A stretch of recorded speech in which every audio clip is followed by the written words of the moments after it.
Slavite li inače Valentinovo ili smatrate da je to ovako konzumeristički blagdan? Da, kao onak malo nešto slatko, nešto ružice i tak malo ljubavi to. Dok smo mi bili mladi, onda je svaki dan bilo Valentinovo.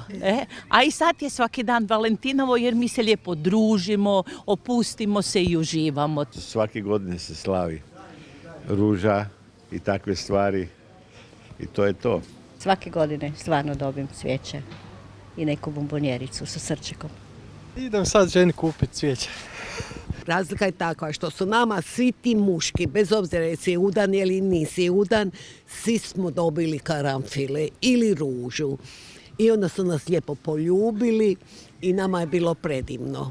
Kao dijete mi smo uvijek Valentinovo slavili. Moj tata, on je meni za Valentinovo vani na stablo objesio, davno je to bilo, nije bilo ko danas, na primjer jabuku, nešto od voćka ili keksić nešto.